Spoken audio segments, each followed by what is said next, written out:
நம்ம போற இடத்துல எல்லாத்துட்டையும் வந்து குரூப்பா நின்று பேசுவாங்க. அவன் ஆளு, அவன் என்ன பாக்குறான். நாங்க கண்டுக்கவே மாட்டோம். ஆனா அவங்க பின்னாடி வருவாங்க. ஆனா எங்கிட்ட வந்து பேச மாட்டாங்க. எதுவுமே சொல்லவும் மாட்டாங்க, பேச மாட்டாங்க. அவங்க குரூப்பா பேசிக்குவாங்க, கேங்கா நின்று பேசிக்குவாங்க. அவன் ஆளு, அவன் என்ன பாக்குறான், நான் அவளை பாக்குறேன் அப்படிங்கிறது வந்து பிடிக்கிறது. அதாவது இங்க நிறைய பேர் வந்து ஒரு பிரைவசியை மீறிட்டு இருக்காங்க. ஈவ் டீசிங் கூட இதை சொல்லிடலாமே. ஒரு பொண்ணு அவன் வந்து ஒன் சைடாக லவ் பண்ணிருப்பானுங்க, ஏதாவது சைட் அடிச்சுட்டு இருப்பானுங்க. அந்த பொண்ணுகிட்ட டேரெக்டாக போய் அப்ரோச் பண்ணாமல் இன்டெரக்டாக வந்து சுற்றி இருக்கவன்ட்ட பேசுறது, இல்லை ஏதாவது சிக்னல் காட்டுறது, அங்கிட்டு போகிற போது இன்டெரக்டாக கமெண்ட் அடிக்கிறது, இந்த மாதிரி விஷயங்கள்லாம் இம்ப்ரெசிவான வே தான் அப்படின்னு நினச்சிட்டு இங்கே நிறைய ஆண்கள் பண்ணிட்டு இருக்காங்க. அது ரொம்ப தவறான ஒரு செயல். யாரும் அதை பண்ணிடாதீங்க. என் ஃபாலோவர்ஸ் யாரும் அதை பண்ணக்கூடாது. No, it's very bad. So வந்து என்கிட்ட டைரக்டா வந்து சொன்னாலே அது எனக்கு பிடிச்சிருக்கு, அதான் சொல்லி வந்து போய் அப்படின்றாங்க.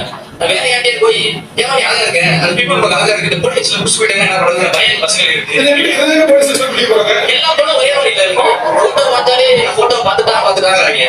முதல்ல இன்னமும் நீங்க வந்து இதெல்லாம் ஜோக்குன்னு சொல்றது, இது ஜோக்கா அது ஜோக்காக சொல்லல, அவங்க ஸ்போர்ட்டிவா எடுத்துக்கிறாங்க, பட் எல்லாரும் அப்படி எடுத்துக்க மாட்டாங்கன்னு சொல்லுவாங்க. நிறைய பேர் வந்து தைரியம் இல்லைன்னு சொல்லிட்டு இருக்காங்க. ஆனா இதுலயே நிறைய பேர் வெளியில தெரியல. இப்ப அந்த கோட்டு போட்டவர் மட்டும் தான் தெரியுது.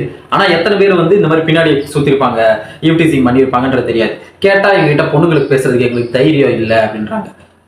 அவங்களோட கன்சென்ட் இல்லாம ஒரு பொண்ணு பின்னாடி சுத்துறது, அவங்க கிட்ட இன்டெரக்டா கமெண்ட் பாஸ் பண்றதுக்கு தான் வந்து தைரியம் வேணும். தைரியன்றதை விட அது ஒரு தப்பான ஒரு பிஹேவியர்.